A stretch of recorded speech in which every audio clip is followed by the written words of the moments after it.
Florence, bonjour. Bonjour. Merci de nous accorder un petit peu de temps dans votre emploi du temps parce qu'il se passe plein de choses autour de vous. On va essayer de vous connaître déjà, vous personnellement, avant de parler de l'artiste que vous êtes, niçoise d'adoption, j'allais dire azuréenne d'adoption. Comment on fait pour passer du Val-de-Marne à la Côte d'Azur? Ça s'est fait comment pour vous rapidement? J'étais jeune, donc j'ai suivi naturellement mes parents qui sont venus dans la région tous les deux, ont trouvé un travail ici et donc on a suivi. Et puis c'est pas difficile, il fait tellement beau et c'est tellement agréable à vivre que je suis niçoise de cœur maintenant, depuis plus de 20 ans que j'habite ici. Qu'est-ce qui vous plaît dans cette région en particulier? Alors avant de parler de votre quotidien et des œuvres qu'on peut commencer à découvrir ici notamment, avant de parler de ce que vous apporte la Côte d'Azur dans votre travail, qu'est-ce qu'elle vous a apporté déjà avant cela? Qu'est-ce que vous aimez? Alors qu'est-ce que j'aime? Le beau temps, le soleil, les gens, la joie de vivre, ce partage qu'on a facilement avec les gens, c'est humain, c'est quelque chose qui... Ça me fait assez penser en fait à des villages où on a l'impression que c'est une grande ville et que les gens ne sont pas accessibles, alors que bien au contraire, c'est très humain, très chaleureux. Et j'aime ce côté-là en fait. J'aime ces moments qu'on peut partager simplement autour d'un bambagna, autour d'un verre sur la promenade des Anglais. C'est une simplicité de vie en fait. Bon, on va y venir petit à petit à cette fibre artistique qui est la vôtre. Ça démarre très vite d'ailleurs. Les premiers souvenirs d'art chez vous, ça remonte à quand? C'était quoi? J'ai toujours créé, j'ai toujours eu besoin de créer en travaillant sur différents supports, mais naturellement, depuis petite, en fait, ça a toujours été présent dans ma vie. J'étais un clown dans l'âme, hein, j'ai toujours fait du cirque ou des choses. J'avais besoin de développer, j'avais besoin de connaître, d'apprendre des choses. Donc naturellement, ça s'est fait et ça a commencé par des petites choses et puis j'ai voulu développer et travailler sur d'autres supports plus grands petit à petit. Mais mon travail surtout m'a permis de prendre confiance en moi puisque j'ai 2 salons donc à Nice, dont un salon de tatouage, donc j'exerce tous les jours, donc la journée. J'ai la chance de faire du tatouage artistique qui m'a permis de développer donc mon côté créatif et puis je fais du tatouage réparateur aussi. Que j'adore parce que ça amène un côté très humain dans mon métier où j'ai la chance de pouvoir réparer des zones du corps qui ont été meurtries par des traitements médicaux lourds, comme des personnes qui ont subi des chimiothérapies, des jeunes hommes ou plus âgés qui ont des problèmes de calvitie, donc ils viennent me voir en m'exprimant des choses qui les touchent et qui leur posent problème pour être heureux au quotidien. Donc à mon petit niveau, j'essaie de leur apporter de grandes choses pour qu'ils arrivent à trouver le bonheur et à être heureux, de porter une pièce que j'ai pu réaliser sur eux et qui leur permettent d'être heureux au quotidien. Et ce que je partage avec eux en cabine est tellement intense et humain et vrai que j'ai voulu le transcrire sur des œuvres, sur des toiles, d'autres supports, donc la peau, qui a une durée illimitée dans le temps. Et donc voilà, c'est ce que vous pouvez voir aujourd'hui. J'exprime un sentiment, une émotion. Ça peut plaire ou ça peut déplaire, mais l'intérêt dans ce que je fais, c'est que ça puisse émouvoir et que la personne qui regarde une de mes toiles puisse avoir l'impression d'un seul coup de faire 10 pas en avant et compris quelque chose. Le dénominateur commun de tout ce que vous faites depuis le début, c'est quoi? C'est le dessin déjà à la base? Oui, à la base c'est le dessin, il faut être très créatrice, il faut aimer apprendre, découvrir. J'essaie d'apprendre sur de nouveaux supports digitaux, j'essaie d'apprendre avec l'imprimante 3D. C'est à la base déjà un goût que j'ai pour plein de techniques, une soif de savoir qui me permet de pouvoir après le retranscrire. Mais c'est sûr qu'il faut avoir une aptitude pour le dessin, c'est certain. Puis beaucoup d'imagination. J'ouvre une petite parenthèse, le dessin on en a tous fait à l'école. La manière dont il est enseigné est un petit peu remise en question parfois par certains artistes qui nous disent aujourd'hui le dessin, on est toujours bloqué avec cette vieille prof de dessin qui nous enseigne les mêmes petites techniques de base, c'est souvent rébarbatif. Vous êtes d'accord avec ça? C'est dommage qu'on l'enseigne comme ça? Il faut qu'on ait des bases de toute façon, donc c'est aussi une rigueur qu'on doit apprendre. Donc l'école sert à ça. Après, libre à chacun de pouvoir l'exprimer d'une manière différente. Moi, j'aime les choses assez carrées. J'aime que dans un ordre, il y ait un petit peu de désordre aussi. Mais c'est toujours bien calculé parce que c'est ma personnalité. personnalité, je suis comme ça. Vous pourrez voir dans mes œuvres, en général, il y a toujours plusieurs lectures possibles en fonction de votre état d'esprit et de votre humeur du jour. Vous allez lire quelque chose qui va vous paraître évident. Et puis, si vous tournez ma toile dans un autre sens, vous découvrirez d'autres mots, d'autres messages. Et une fois les lumières éteintes aussi, vous verrez que vous pourrez avoir d'autres surprises. Mais c'est sûr qu'à l'école, on apprend quand même les bases, donc il le faut. C'est indispensable. Et puis après, on apprend grâce aux autres aussi. C'est une notion de partage. L'art, c'est ça, c'est pas seulement ce qu'on fait nous. Nous, seuls, on n'est rien. On est beaucoup grâce aux autres. Seuls... Ça marche pas. Bah non. Alors, vous venez de l'évoquer. Avec vous, c'est souvent calculé. Vous avez... décrit un petit peu l'éventail de ce que vous faites et vous touchez à beaucoup de domaines. Est-ce que tout cela était justement calculé ou est-ce que vous vous êtes cherché à un moment donné? Je me suis cherchée, oui. Je pense comme tout artiste. Ce qui m'intéressait, c'était de me trouver et de savoir exactement quelle était ma patte.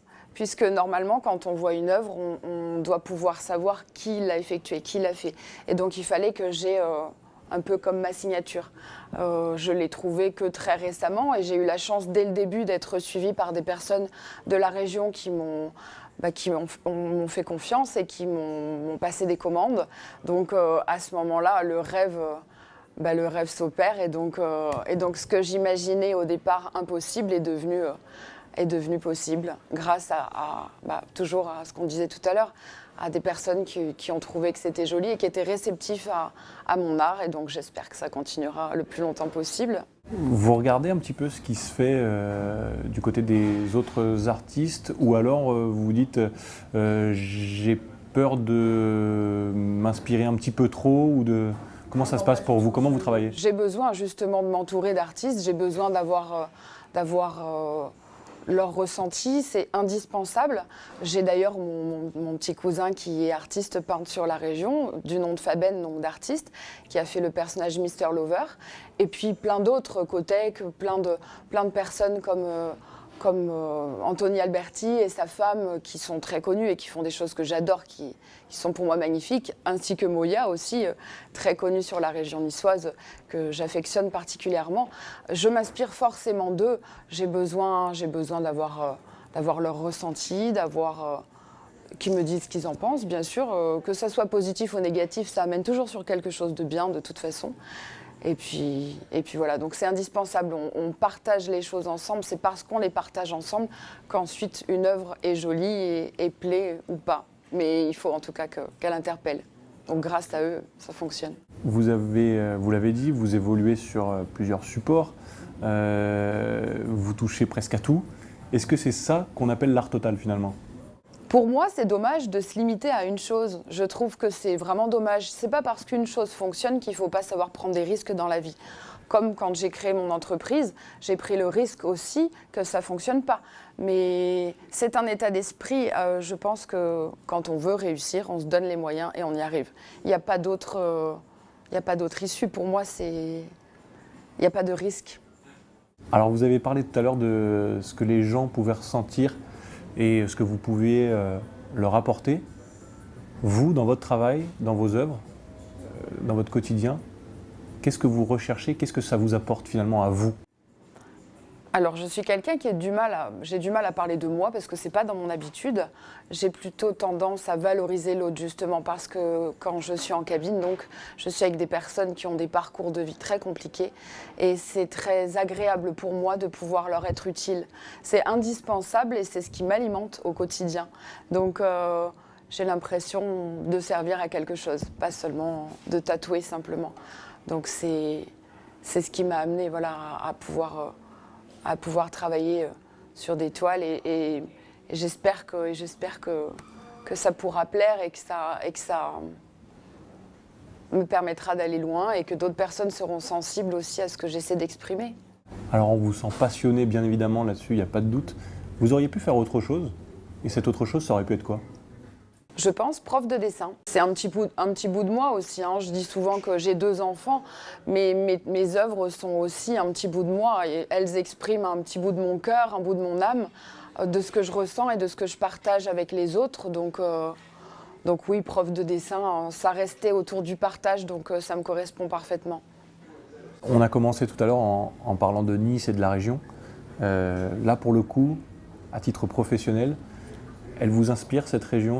Les artistes nous parlent souvent de lumière ici, c'est un peu la base, mais c'est votre cas aussi? Ah oui, c'est sûr, le cadre de vie contribue au bonheur, j'en suis certaine. J'en suis certaine. Pour moi, je ne peux pas rêver mieux. Hein. J'adore cette région, mes enfants sont niçois, je suis niçoise dans l'âme. J'adore. Ça contribue au bonheur, c'est sûr. Le bonheur, il n'est pas fini, ça ne fait que commencer. On va vous souhaiter bien évidemment que ça dure encore le plus longtemps possible. Je voulais qu'on termine en parlant forcément des projets. Vous avez déjà fait plein de choses. J'imagine qu'il y a des idées encore dans votre tête qui doivent être là, pas très loin, et vous avez plein de choses encore à faire. Est-ce que vous savez déjà quelle sera la prochaine corde à votre arc? Bien sûr, alors mon planning me permet de pouvoir être présente donc le jeudi 19 juillet et le jeudi 26 juillet au Nocturne de Biot. Donc j'y serai présente en tant qu'exposante, donc on pourra voir mes œuvres à ce moment-là et venir les découvrir. Et puis j'ai quelques nouveautés que je pourrai présenter à ce moment-là. Donc pour ceux qui veulent me voir et découvrir mon art, vous êtes les bienvenus. Et pour ceux qui souhaitent le faire toute l'année, vous êtes partout, les réseaux sociaux, vous avez aussi des lieux physiques où on peut venir voir et apprécier ce que vous faites. Ça se passe où et comment? Alors dans mon salon de tatouage, on peut prendre rendez-vous et donc toute l'année il y a une exposition permanente, donc Art et Beauté, c'est le nom du magasin, donc c'est l'adresse, c'est le 63 rue Rossini à Nice et donc facilement vous pouvez prendre rendez-vous avec moi et je prendrai le temps de vous faire découvrir mes œuvres et de vous les expliquer pour ceux qui ont un peu plus de patience. Il y en a quelques-unes quand même, hein. Donc il faut prévoir son temps. Et ça rejoint ce que vous disiez aussi, là encore, l'échange, le partage, c'est important. Et pour terminer, d'expliquer, de partager, d'entendre ce qu'on vous dit, ça peut être aussi une piste pour la suite, ce genre de choses? Ah oui, oui, tout à fait. Et puis, vous savez, même quand une œuvre ne plaît pas, ça ne m'atteint pas. Je me dis qu'il faut vraiment retirer du bon de chaque chose.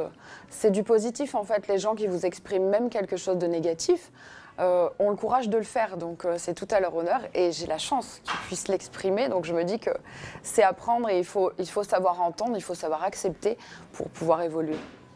Merci beaucoup, Florence. Merci à vous.